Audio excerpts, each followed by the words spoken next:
Second hand iPhones को purchase करने के रिगार्डिंग मुझे काफ़ी सारे डाउट्स आते हैं। बहुत सारे लोग कंफ्यूज रहते हैं किस तरीके से आईफोन्स को चेक करें। भले ही आप आईफोन को किसी भी जगह से बाय करते हो, बट आपको चेक करना ज़रूर आना चाहिए आईफोन में क्या क्या प्रॉब्लम्स हो सकती हैं। सो मैं अब तक काफ़ी सारे सेकेंड हैंड आईफोन्स को परचेज कर चुका हूँ। इनफैक्ट आप देख सकते हैं आईफोन 10, आईफोन 10R, 11, 12 सारे मैंने सेकेंड हैंड आईफोन परचेज करे थे। तो मुझे काफ़ी ज़्यादा एक्सपीरियंस है सेकेंड हैंड आईफोन्स को बाय करने का। एंड कई बार मेरे साथ भी ऐसा हुआ है दैट OLX के थ्रू किसी आईफोन को परचेज करने के लिए गया हूँ। वहाँ पे चेक करने के बाद आईफोन में प्रॉब्लम्स निकलती हैं, उनको मैंने बाय नहीं करा है और उन एक्सपीरियंस को भी शेयर करूंगा। सो मेक श्योर आप इस वीडियो को एंड तक जरूर देखें। आई गारंटी आपके सारे डाउट्स क्लियर हो जाएंगे। एंड इस वीडियो को देखने के बाद आप जब भी सेकेंड हैंड आईफोन को लेने जाओगे आपके साथ फ्रॉड हो ही नहीं सकता।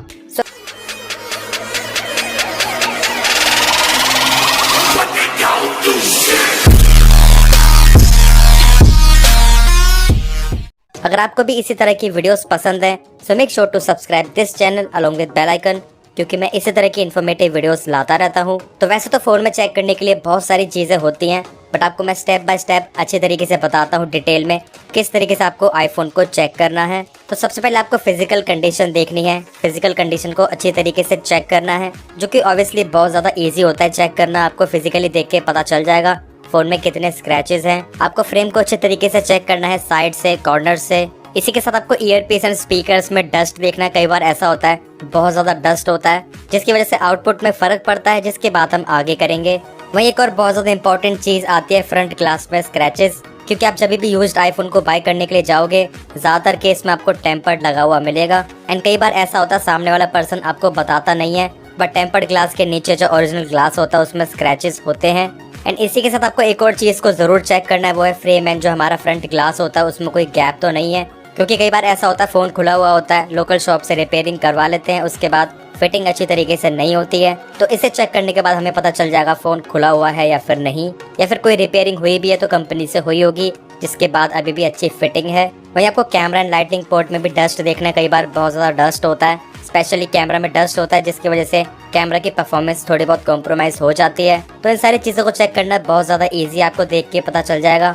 अब इसके बाद हम बात करते हैं डिस्प्ले की, जो कि काफ़ी ज़्यादा केसेस में चेंज होती है, स्पेशली पुराने आईफोन्स की। तो डिस्प्ले को चेक करने के लिए आपको सबसे पहले चेक करना होगा उसका टच रिस्पॉन्स, क्योंकि फेक डिस्प्ले का टच रिस्पॉन्स कभी भी आईफोन का जो ओरिजिनल डिस्प्ले होता है उसके जैसा नहीं होता है। तो आपको किसी भी एप्लीकेशन को ओपन करना है, फॉर एग्जांपल सेटिंग्स, एंड आपको डिस्प्ले पे फिंगर रख के उसको स्क्रॉल करना है। तो आपके फिंगर के साथ ही डिस्प्ले स्क्रॉल होना चाहिए। ऐसा नहीं होना चाहिए कि किसी जगह पे टच छूट रहा है या फिर स्क्रॉल करने पे लैग्स वगैरह आ रहे हैं, जिटर्स आ रहे हैं। स्क्रॉलिंग बिल्कुल स्मूथली होनी चाहिए। एंड ये चीज़ आईफोन 6 से लेके आईफोन 13 तक अभी भी सेम है, तो ऐसा बिल्कुल भी नहीं है पुराने आईफोन में ऐसा नहीं होगा। उसी के बाद आपको मोबाइल में वाइट बैकग्राउंड को ओपन करना है, फॉर एग्जांपल सेटिंग या फिर कोई वाइट वॉलपेपर। एंड आपको पूरे डिस्प्ले पे अच्छी तरीके से चेक करना है। ऐसा तो नहीं कि कोई स्पॉट है, क्योंकि आज से लगभग 1 साल पहले OLX के थ्रू मैं एक S20 Plus को बाय करने गया था।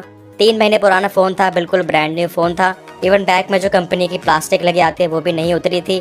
बट मैंने जब फोन का डार्क मोड हटाया था, सेटिंग्स ओपन करी, तो वहाँ पे एक वाइट स्पॉट था डिस्प्ले के अंदर। वहीं आपको आईफोन 8 में उसके बाद के सभी आईफोन्स में ट्रू टोन देखने को मिलता है, जिसकी वजह से पता करना बहुत ज़्यादा इजी हो जाता है डिस्प्ले ओरिजिनल है या फिर फेक है, क्योंकि फेक डिस्प्ले में ट्रू टोन कभी भी काम नहीं करता है। इनफैक्ट फेक डिस्प्ले में 3D टच काम करता है, जो कि मैंने अपनी एक वीडियो में बताया था, जिसमें आपको बताया था फेक एंड ओरिजिनल डिस्प्ले को किस तरीके से चेक करें। तो अगर आपने वो वीडियो नहीं देखा है, मेक श्योर आप उस वीडियो को जरूर देखें। उसी के साथ आपको डिस्प्ले का टच चेक करने के लिए एक एप्लीकेशन को इस तरीके से मूव करना है पूरे डिस्प्ले पे। बहुत तेजी से मूव करना है, टच यहाँ पे मिस नहीं होना चाहिए। अगर टच मिस नहीं हो रहा है इसका मतलब है टच प्रॉपर्ली काम कर रहा है, कोई भी इशू नहीं है। इसके बाद हम बात करते हैं कैमरा की। तो कुछ केसेस में ऐसा होता है कि कैमरा रिप्लेस्ड होता है, बट ज्यादातर केसेस में ऐसा नहीं होता है, क्योंकि फेक कैमरा क्वालिटी को बिल्कुल भी मैच नहीं कर पाएगा। आपको देख के पता चल जाएगा एक फेक लेंस है। स्टिल आपको सबसे पहले कैमरा लेंस पे डस्ट को चेक करना है। एंड डस्ट अगर ना भी हो उसके बाद भी आपको 2 सिचुएशंस में फोटोज को कैप्चर करना है सारे लेंसेज से। ब्राइट एंड डार्क सिचुएशन में आप स्काई का फोटो भी कैप्चर कर सकते हो सारे लेंसेज से, उसी के साथ एक डार्क पिक्चर। अगर कैमरा लेंस में कोई भी इशू होगा तो आपको इन दोनों फोटोज में इजीली पता चल जाएगा, क्योंकि अगर कोई भी डस्ट पार्टिकल होगा तो डार्क फोटो में इजीली दिख जाएगा। या फिर अगर लेंस में कोई भी इशू है, कोई भी स्पॉट वगैरह है, तो ब्राइट फोटो में इजीली विजिबल हो जाएगा। उसी के साथ आईफोन 7 एंड उसके बाद के सभी आईफोन्स में ऑप्टिकल इमेज स्टेबलाइजेशन है। तो आपको कैमरा को ओपन करने के बाद मैक्सिमम जूम करना है, उसके बाद आपको स्टेबिलिटी को चेक करना है, क्योंकि फेक लेंस कभी भी स्टेबिलिटी प्रोवाइड नहीं कर पाएगा। तो आपको अच्छी खासी स्टेबिलिटी मिलती है मैक्सिमम जूम करने के बाद भी। तो आप इस तरीके से कैमरा लेंस को चेक कर सकते हो। उसी के साथ आपको फ्लैश लाइट को चेक करना है, अलग अलग इंटेंसिटी पे अच्छी तरीके से काम करनी चाहिए। अब इसके बाद हम बात करते हैं ऑथेंटिसिटी की, जो कि काफी ज्यादा इंपॉर्टेंट है अच्छी तरीके से चेक करना। तो आपको सबसे पहले IMEI नंबर चेक करना है। फोन में बॉक्स में सेम IMEI नंबर होना चाहिए। उसी के बाद आपको checkcoverage.apple.com वेबसाइट पे उस फोन का सीरियल नंबर डालना है। उसके बाद वहाँ पे मेंशन हो जाएगा वैलिड परचेज डेट, मतलब कि ये फोन खरीदा गया था, इस फोन की वैलिड परचेज हुई थी। वहीं आपको सेटिंग्स में जाके मॉडल नंबर को भी चेक करना है, पता करने के लिए किस टाइप का आईफोन है। फॉर एग्जाम्पल आप देख सकते हैं इस आईफोन 10 का मॉडल नंबर N से स्टार्ट होता है, क्योंकि ये एक रिप्लेसमेंट यूनिट थी, एप्पल के थ्रू स्वैप हुई थी। एंड इसको भी मैंने सेकेंड हैंड बाय करा था एंड इसके पेपर वर्क्स भी मेरे पास हैं कहाँ से रिप्लेस करा गया था, मतलब कि ऑफिशियली एप्पल के थ्रू ही स्वैप हुआ था। वहीं आपको कंट्री भी चेक करनी है किस कंट्री का फोन है। अब अगर पर्सन फ्रैंकली सारी चीजों को ओपनली बता देता है तो काफी ज्यादा अच्छा है, ट्रांसपेरेंसी बरकरार रहती है। बट स्टिल अगर कोई पर्सन अच्छी तरीके से चीजों को डिस्क्लोज नहीं करता है तो सबसे पहली चीज आप लोगों को बोलना चाहूंगा, उस पर्सन से थोड़ा दूर रहिए, क्योंकि इस तरह के सेलर कुछ ठीक नहीं होते हैं, ज्यादातर केसेस में फ्रॉड करते हैं। बट स्टिल सारी चीजों को चेक करना हमें आना चाहिए, नॉलेज होनी चाहिए, इसलिए आपको मैं सारी चीजें डिटेल में बता रहा हूँ। वहीं आपको सिम ट्रे पे भी IMEI नंबर देखने को मिलता है, आपको चेक करना है। अब इन सारी चीजों के बाद हम बात करते हैं फंक्शनिंग की, जो कि बहुत ज्यादा इंपॉर्टेंट होता है। फंक्शनिंग को किस तरीके से चेक करें, फोन कैसे काम कर रहा है। तो सबसे पहले आपको फोन में सिम डाल के चेक करना है, नेटवर्क्स प्रॉपर्ली आने चाहिए। एंड कॉलिंग करके आपको ईयरपीस की क्वालिटी जरूर चेक करनी है, किसी भी तरह की क्रैकलिंग नहीं होनी चाहिए। ऐसा ना हो कि कॉल करते टाइम फटी हुई आवाज आ रही है, क्योंकि किसी भी आईफोन में ऐसी आवाज नहीं होती है। एंड वहीं आपको अपने किसी फ्रेंड को या फिर फैमिली मेंबर को कॉल करके माइक क्वालिटी का जरूर पूछना है, माइक क्वालिटी किस तरह की आ रही है। या फिर आप माइक क्वालिटी को चेक कर सकते हो वॉइस रिकॉर्डर में अपनी आवाज को रिकॉर्ड करके, क्योंकि स्पेशली आईफोन्स की जो माइक क्वालिटी है बहुत ही ज्यादा अच्छी होती है। तो आपको आवाज को रिकॉर्ड करते ही पता चल जाएगा आवाज किस तरह की आ रही है, आवाज एकदम रियलिस्टिक आनी चाहिए। वहीं आपको कॉलिंग के टाइम पे प्रॉक्सिमिटी सेंसर को भी चेक करना है, जो कि काफी ज्यादा ऑब्वियस है, एक्यूरेटली काम करना चाहिए। सभी बटन्स को प्रेस करके अच्छे तरीके से चेक करें, बटन्स क्लिकी होने चाहिए। अगर कोई बटन क्लिकी नहीं है, मतलब कि अच्छे तरीके से प्रेस नहीं हो रहा, थोड़ा दबा हुआ है, इसका मतलब ये कि फोन ओपन है। उसके बाद फोन की फिटिंग अच्छी तरीके से नहीं करी गई है या फिर बटन रिप्लेस्ड है।